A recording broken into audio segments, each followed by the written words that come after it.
दुनिया की सारी कौमें चीखती और चिल्लाती रहे कि औरतों को इस्लाम ने चार दीवारी में बंद कर दिया, बुर्के में रखकर उनकी तरक्की की राह में रुकावट बन गए। चीखते रहो, चिल्लाते रहो।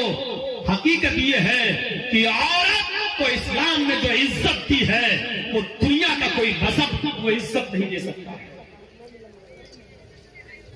आप बाप हैं, कितना भी जहेज दे दो अपनी बेटी को, लेकिन आपके मरने के बाद आपकी वरासत में उसको हिस्सा मिलेगा, वो महरूम नहीं हो सकती।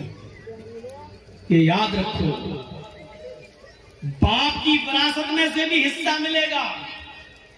शादी के बाद अगर उसका शौहर मर गया तो शौहर की विरासत में से भी उसको हिस्सा मिलेगा। भाई मर गया तो भाई की विरासत जो छोड़ के गया उसमें बहन को हिस्सा मिलेगा। आप गौर कर रहे हैं? गौर कीजिए। और बेटा अगर मर गया तो बेटे की विरासत में से भी मां अगर जिंदा है तो मां को हिस्सा मिलेगा। गौर कीजिए कि एक औरत की हैसियत और इज्जत क्या है। जो लोग कहते हैं कि अल्लाह मौलाना मेरा बाप मर गए उनके लिए दुआ करना, चाहे कितने मुल्ला मौलवियों को अपने घरों में लेके चले जाओ और दुआएं करवा लो कि अल्लाह मेरे बाप को बख्श दे, अल्लाह इसके बाप की मग़फ़िरत फरमा दे। अगर आपके बाप के मरने के बाद अगर बाप की विरासत में से बाप की बेटी यानी आपने अपनी बहन को हिस्सा नहीं दिया, बाप की नफरत नहीं होगी। याद रखिए, मुल्ला मौलवी दुआ कर करके मर क्यों न जाए, बाप की मग़फ़िरत नहीं होगी, चाहे कितनी दुआ करा लो। बाप की विरासत में से बेटी को हक मिलना है, बाप की विरासत में से मिलना है। और चाहे कितना कोई दुआ करे, लेकिन भाई के मरने के बाद बहन दुआ करे कि अल्लाह मेरे भाई को बख्श दे।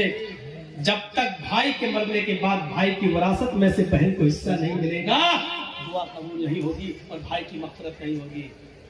पढ़े बहुत आसान समझ लिया ना। जन्नत जब चाहे अल्लाह जन्नत दे, अल्लाह जन्नत तो मिल नहीं सकती, जन्नतुल फिरदौस दे।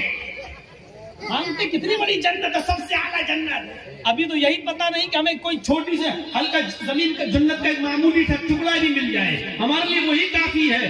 वो तो जन्नतुल फिरदौस। और हालात ये हैं कि बेटियों का हक मारे हुए हैं, बहनों का हक मारे हुए हैं, बहनों का हक मारे हुए हैं। हालत ये है हमारी। जहेज देकर आप जिम्मेदारी से सुखदोष नहीं हो जाएंगे, जिम्मेदारी से बच नहीं पाएंगे। आपको हिस्सा देना पड़ेगा, आपको हक देना पड़ेगा।